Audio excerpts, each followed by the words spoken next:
Hello everyone, it's me Niven, and welcome to my special presentation video of Top 10 Indie Horror Games of 2023. Now I know some of you might say, it's still December, there are a couple of weeks left before the year ends, and there might be some amazing horror games coming out in the future.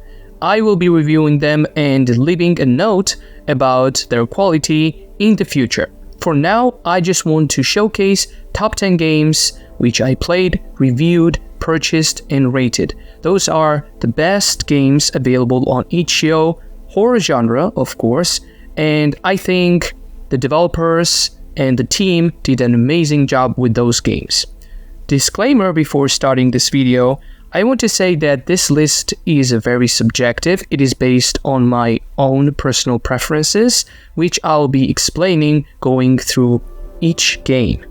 Before going to the list, I will be having an honorables list, of course, because there were so many amazing games and it was very difficult for me to choose the best games, but I had to. So, if you can suggest any game which did not end up on the list, you can write in the comment section and maybe I'll check out. Maybe there is a game which you liked which is on the list, so we can share our thoughts. Now let's move on to the honorable mentions. Starting our honorable mentions list is a game called Incident at Groove Lake, developed by Tooth and Claw.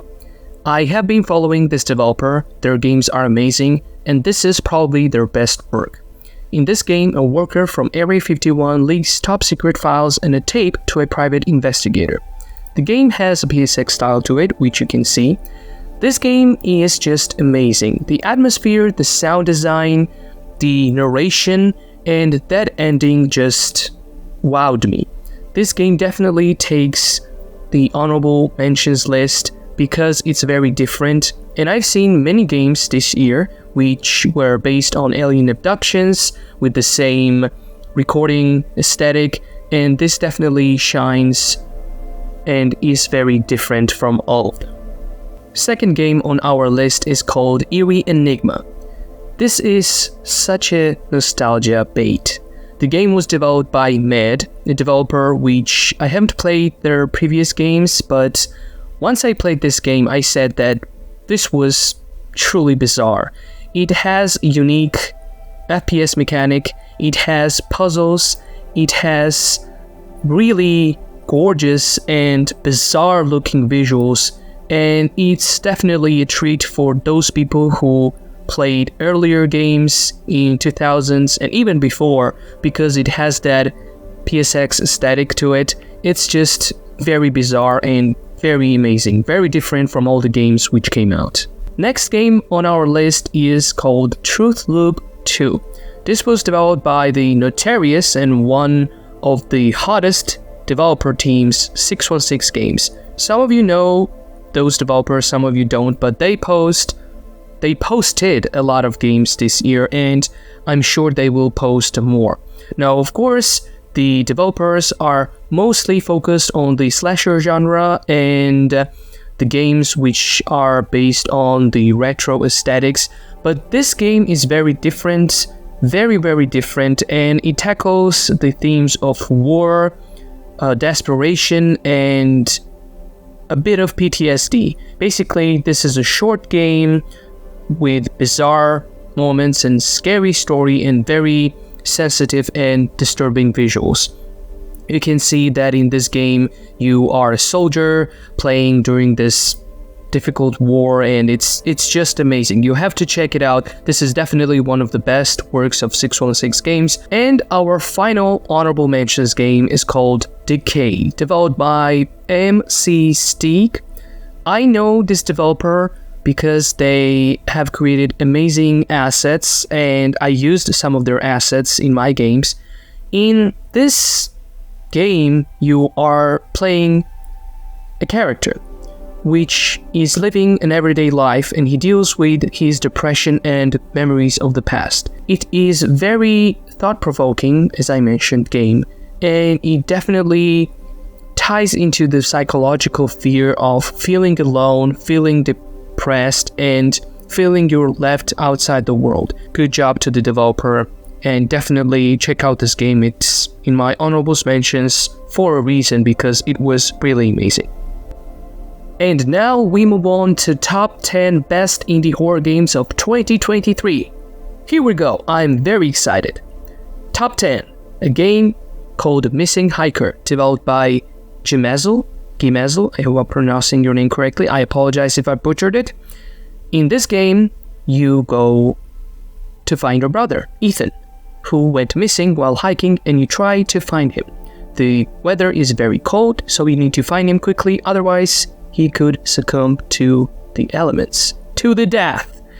This game visually looks fascinating to me. Now, I've seen a lot of games which takes place in the forest, and you go with the car, you travel, you go to the convenience store. This is just basic one-on-one horror games nowadays. But this game is somehow very different. The assets used in this game are very unique. The atmosphere is also very unique, and the story as well as the ending, the visuals, I mean, look at this. This can be someone's wallpaper, if I know. It was truly amazing. The game features unique mechanics, and the gameplay is very smooth. I enjoyed the sound design as well as the scares and the final confrontation. This is amazing. Now, some people that I know who played the game didn't like the ending. Personally, for me, it was very ambiguous and really amazing. Number 9 game on the list is called Crowded Followed, developed by Fairy Liquid. I know the developer, they are amazing, they are very nice, and I know I use amazing a lot because those games are just amazing. The visuals are amazing, it's PSX style once again. The story is not so much interesting but very immersive, and it's definitely creepy. The amount of detail, the amount of work that was put in making this game, and once again I mentioned this in my top 10 list because the game just blew me away. It was very sensational, very creepy. A lot of people enjoyed it. A lot of people who I know really love this game, and I think they would consider this in their top 10 list of the best indie horror games. Game number 8 is called The Witch of Sherdorne Forest, developed by Daniel Buckley. They made previous game called The Creeped Terror, which I enjoyed. They had some creepy moments, but somehow this game just visually amazed me. And I say this a lot, but this PSX style game, it was just like a movie. I felt like I was watching a movie and I was immersed in the story. There are no intuitive mechanics to this, you just follow the narration, but the night and day cycle, the change between the day and the night, as I said, it was just mind-blowing to me. I really enjoyed this, and this definitely made my top 10 list. You can go and check this one out. Yeah, go. Game number 7 is called The Dead Are Not Dead, developed by 616 Games. Once again, hottest developing team on itch.io. Now, why is this on my top 10 list? They made lots of games. They made games like Poop Killer, they made games like Truth Loop and Elevator, and other games. Now, this game is very different because it's made in third person, and I have a very soft spot about third person game. This reminded me a lot of The Last of Us, and that's what the development team was leaning towards. The amount of detail in this game and the size of this game is just mind-blowing. You can play this game and, as you can see, go around this big city, and it's just really great. You encounter different enemies and you have the final boss showdown. It's very narrative driven too, and the characters, the animations are just superb. This is definitely in my top 10, if not top 5.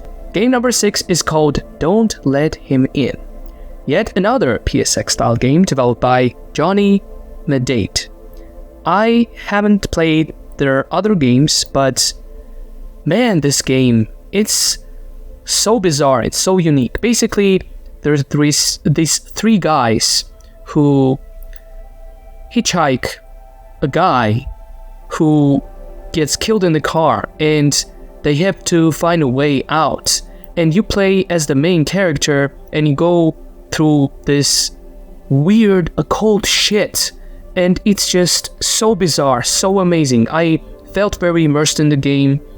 This is a very unique game with unique mechanics, third-person view camera, and you should definitely play this. We move on to the 5th game, called Bite-Sized Terrors, See No Fear, developed by an overthinker. They definitely went full horror with this game. It's a short 10-minute creepy experience, and it is experimental. It's not a demo, it's not a short, prototype, but it's a full game. After a car crash, you wake up to Rebecca missing. Find her. Visually, this game is great. It's not PSX, it's very realistic footage type of game, and the ambience with this, the sound design with this is so creepy. I felt shivers down my spine while playing this. It was so bizarre. It was so well made. Great crafted game, definitely. 4th game on our list is called The Portraits, developed by Hunter N. I haven't played developers' other games. I just downloaded this game a while ago, and this was a nauseating experience. The atmosphere with the portraits is, I can't describe it. You have to play it. It's very nauseating. The sound design, the creepiness, and the ambiguity of this game is just mind-blowing. Basically, it is inspired by the classic creepypasta The Portraits, where you find yourself dozing off on the long road home, still many hours away, and decide to book a nearby Airbnb. Now, you have these portraits, and those portraits move. They just move and make you feel uneasy, they make you feel uncomfortable, and part of the horror, which I enjoy a lot, is making a player uncomfortable. You can make me get scared, you can make me get creeped out, but to make me uncomfortable, to make me feel nauseating, and to make the atmosphere so unique and so realistic, this game definitely puts every other game down, and I definitely recommend checking this one out. It's a short game, it's not a big game, but it just blew me away, truly. Game number 3 on our list is called Haunted Horror Stories Gone with the Wind, developed by Spring Rabbit.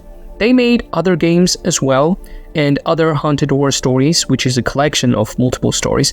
This is the one which takes place in Michigan, 1984. Disappearances have become commonplace in the city of Shadewood, and we play a character who goes out and disappears, I guess. This game, it's very different. As I mentioned, they made other game, which is part of this collection, but I didn't like it. I didn't enjoy it as much as this game, and because of the third-person view, because of the unique aesthetic and design, this sound design, man, one thing that all 10 games have in common is great sound design. Developers really went and just designed one of the best games, really. And as you can see, there is a bit of texture morphing going on. I really like that. It made me uncomfortable while playing this game, and overall, this is a great game. It's just one episode, so you can just download, play it. It's a lengthy game, it's not short, but you will definitely enjoy yourself. Game number 2 on our list is called The Wailing of the Forest, a short horror game about a folkloric ghost from the Costa Rican rainforest, developed by M.R. Singer. The developer, which I haven't played their other games, and I didn't know what type of games they were making, but this game, the image, the visuals, just stuck with me from the start until the end. This came out early in the year, but I just was not able to take the visual image out of my head. And the wailing, the sound design, once again, I always underline the sound design because this is so important for a horror game. The sound design in this game is just over the top. Probably if I had a list of the best sound design in horror games of 2023, this would take number 1 place because it has unique sound design. It is very short experience. It is nothing special in terms of mechanics, but as a whole, as a horror experience, this is definitely one of the best games of this year. And finally, number 1 spot on my list is taken by Teleforum, a game developed by Monumental. I played this game late this year, and visuals are not just great, not just amazing, they're phenomenal. This is a story-driven game. Point and click, to be precise. The choices you make in this game, the representation of grief in this game, the absurd ambiguity of this game, and just the right amount of horror. This is the best game of 2023. I said that this could take number 1 spot, and once I played through other games and once I reviewed all the other games, and if you go on my page and you think that it's been easy for me, no, it's not. You just have to see how many games I played, and from all of them, the best game, this is the best game. This is definitely the best game. I liked everything. Visual style, sound design, characters, story, the multiple endings, and I played this game 10 times. Not because it had multiple endings, but because I was genuinely in love with this game. You just have to check this one out. This is one of the best. That was it for Top 10 Indie Horror Games of 2023. I deeply hope you enjoyed this presentation, and I hope you can support those developers. Links for all the games which I mentioned are in the description. Once again, you can download them, check them out. Just rate the games, leave comments, and say that those developers are amazing. It means a lot to me, and I would assume to those developers, for you to support them. And by support, I don't always mean to pay them or maybe download their game. That's not always necessary. Just going on their page, leaving a comment saying that this game was great, that they did a great job, it means a lot. It means a lot to me personally, because without that, sometimes I do have dark moments, and not those type of dark moments, but in terms of game development, I think that maybe I should make another game and that's it. Maybe I should quit, because there are lots of amazing developers who make fascinating games. And you can see there's a whole list of those games. And sometimes I think, just that's it. I won't develop games. But then I realized that people like you who are watching, they really support and showcase the interest. And that's what matters, to showcase the interest in someone else's work. That's the most important part. Personally, I think so. And because of that, I keep making games and I keep supporting those developers with videos like this, with showcasing their games, sometimes buying their games too. And that's just all we can do, to be kind to each other, to support each other, and to show interest, to be immersed in their work, because they do a lot of work. Trust me, it takes a lot to take even a 10-minute horror game. It takes a lot of energy, it takes a lot of effort, and all I want for everyone is to be appreciated as much as I feel appreciated by you, by everyone who's watching this, who's not watching this. It is really the best gift, to be appreciated, to feel appreciated. That's it. Thanks everyone for watching. I wish you all the best, and I will see you in the next one. Goodbye.